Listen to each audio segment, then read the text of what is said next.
Hello, friends, and welcome to the very first episode of our podcast about aliens. I'm Professor Nova. But relax, this isn't going to be a boring lecture filled with complicated terms. This is just us, hanging out, asking the questions that have been sitting at the back of humanity's mind for thousands of years. Are we really alone? Think about it. This question is as old as humanity itself. From the moment our ancestors first looked up at the night sky, they must have wondered, what's out there? Gods? Spirits? Beings like us? Or just distant lights in the darkness? On cave walls, archaeologists have found strange drawings. Some claim they look like alien figures. Maybe they're just imagination. Maybe not. But what's clear is this. Humanity has always been curious about the universe. Let me ask you something. When you sit alone in a dark room, don't you sometimes get the feeling that someone is watching you? Now imagine that same feeling on a cosmic scale. All those galaxies, all those stars, and we're the only ones? That's not just strange, it's terrifying. Tonight, we start with a story that shook the scientific world. A story that made some scientists wonder if, just maybe, someone out there had tried to say hello. The year was 1977. Sound of calendar pages flipping. A giant radio telescope in Ohio, nicknamed the Big Ear, was scanning the heavens. It was like a massive ear pressed against the universe, listening for whispers from the stars. Suddenly, it picked up a signal. Not just any signal, something completely out of the ordinary.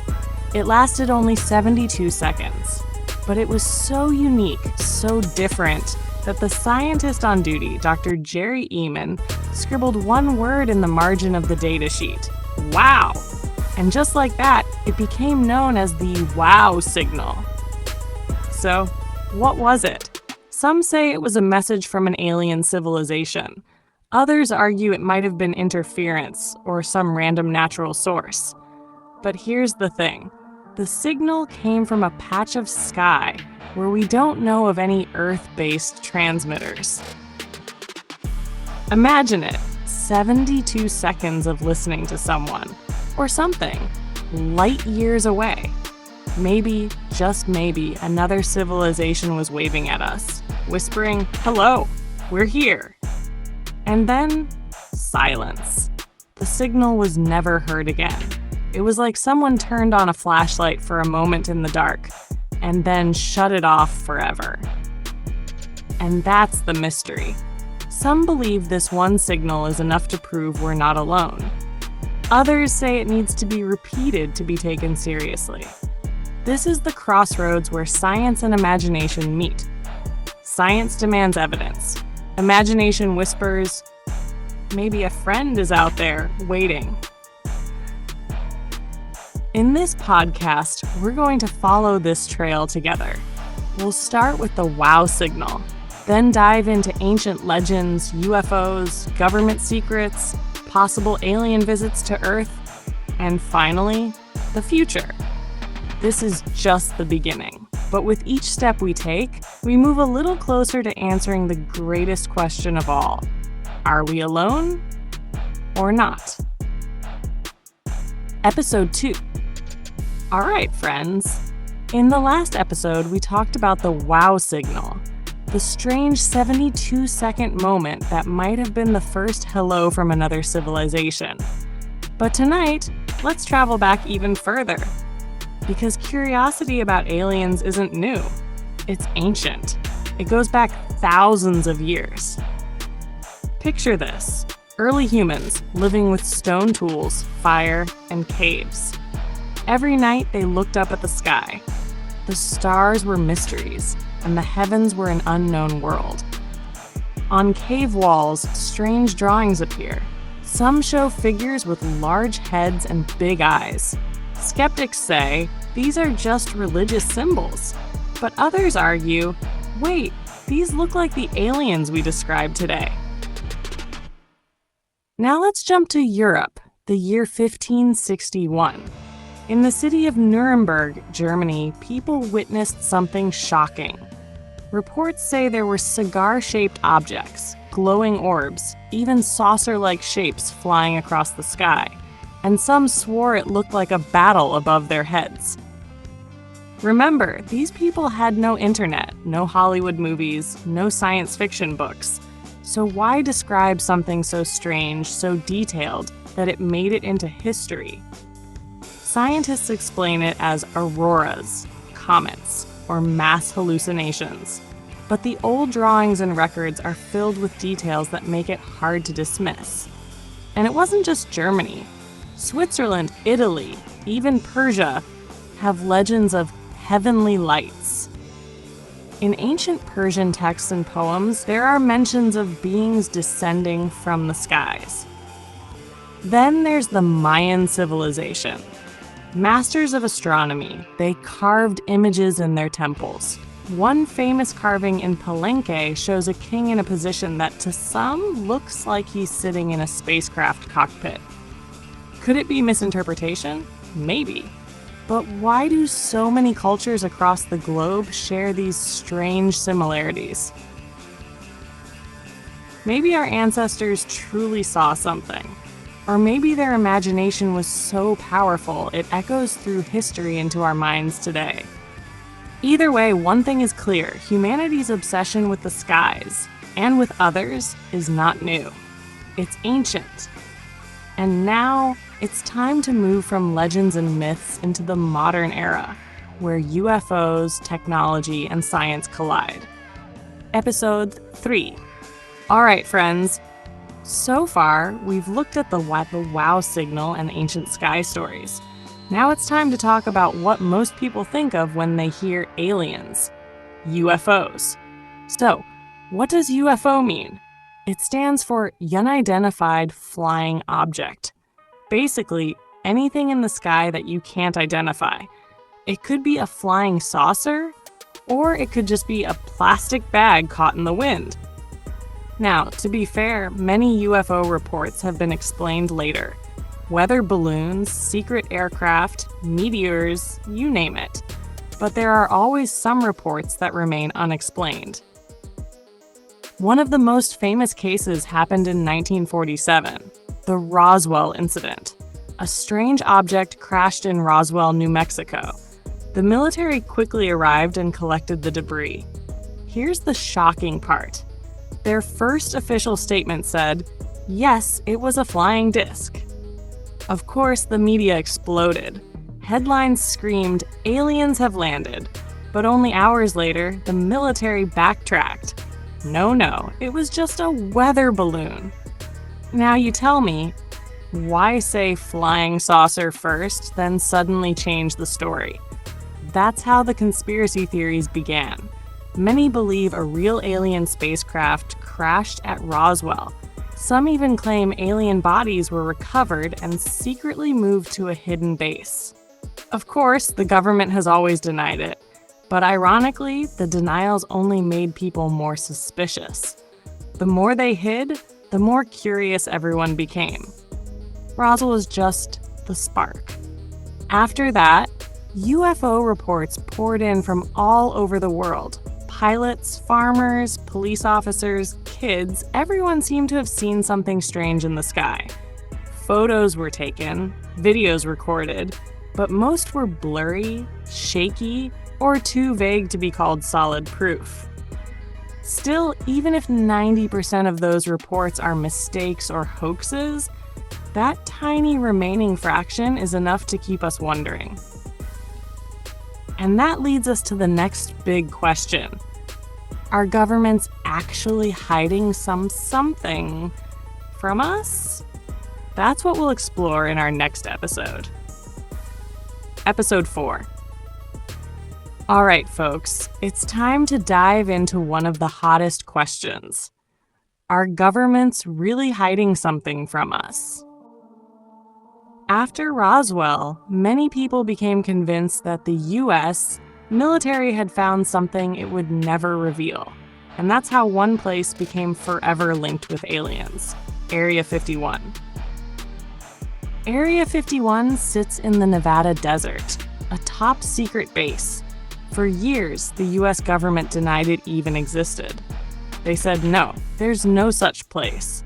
But when satellite photos and documents surfaced, they had to admit, okay, fine. It exists, but it's just for testing experimental aircraft. But if it's only airplanes, why the extreme secrecy? Why the no-fly zone above it? Why the armed guards arresting anyone who gets too close? Many believe alien bodies are stored there. Others think crashed UFOs are hidden, and scientists are reverse engineering the technology. One theory even claims that some of our most advanced inventions, fiber optics, stealth systems, maybe even certain AI technologies, came from studying alien craft. The government, of course, denies it all. But they never show all their cards, do they? And it's not just the US. In Russia, there are classified files about UFOs, known as the Kosmotras reports. In China, several military witnesses have sworn to seeing strange objects. And yet the official line is always the same. There's nothing to see here. The truth is, governments often claim secrecy is for our own good, to protect the public from panic. But others argue they're hiding the biggest discovery in human history. So the question remains, are they protecting us? Or are they keeping us in the dark? In the next episode, we'll tackle a fan-favorite topic. Have aliens already visited Earth? Episode 5. All right, friends. Here comes one of the most exciting questions. Have aliens already visited Earth? Let's be honest. Recorded history is full of stories about mysterious beings descending from the skies. And many believe some of humanity's greatest achievements were impossible without outside help. First stop, ancient Egypt. The pyramids remain one of the biggest mysteries. Massive stone blocks weighing tons, stacked with incredible precision. Scientists say it was possible with simple tools and manpower. But others insist, come on, there had to be some help, maybe from the stars. Next, the Mayan civilization. They had calendars more accurate than some modern instruments. How could they track stars so precisely without telescopes?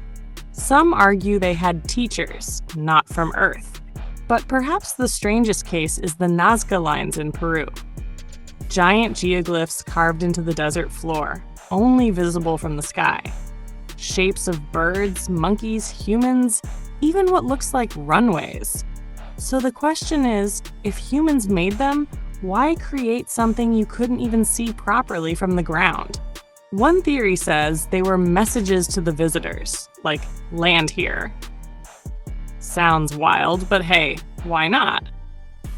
Of course, scientists offer logical explanations. Teamwork, simple math, years of dedication, it could be done. But still, many aren't convinced. So maybe aliens did drop by once. Maybe they helped. Or maybe they were just watching from a distance. And the big question remains, if they came once, will they come again? At episode 6. All right, friends, we've traveled through 5 episodes together, from signals and legends to UFOs, Area 51, and the possibility of past alien visits. Now it's time to look ahead. The big question is, will we ever truly make contact with aliens? Here's the truth. The search is already happening. There's a project called SETI, the Search for Extraterrestrial Intelligence. For decades, scientists have been using giant radio telescopes to listen to the sky. Every strange blip, every unusual signal is recorded and analyzed. But we're not just listening, we've also sent messages. In 1974, the famous Arecibo Message was beamed into space. It included numbers, DNA structures, a human figure, and a map of our solar system. The idea was simple. If someone's out there, they'll know who we are. Now imagine, If a civilization receives that message, what happens? Will they respond? And if they do, how long will it take? Decades? Centuries? Maybe longer. But here's the bigger question. Are we ready for contact? Some say no. We haven't even solved our problems here on Earth. If we meet a civilization far more advanced, they might see us the way we see ants. And ants aren't equals to humans, are they? But others believe contact could be the turning point of history, because then humanity would finally unite. It wouldn't be us versus each other, it would be all of us versus the unknown. That could make Earth truly one planet, one people. So, what might the future look like? Maybe one day aliens will land and step out of their ships, saying, "Hello, neighbors." Or maybe it'll be us launching spacecraft, setting foot on a world already populated by intelligent life. Whichever way it goes, one truth is clear. The search itself makes us more curious, more united, more hopeful. And that, friends, is the end of episode 6 and the end of season 1 of our Alien podcast. But trust me, this is only the beginning. Thank you so much for listening and staying with us through episode 6. This is just the beginning of a much bigger journey, and in the next episodes we'll uncover even more mysteries together. So if you enjoyed this adventure, make sure to stay tuned for the upcoming seasons. Don't forget to follow the podcast and share it with your friends, because the most exciting stories are still ahead.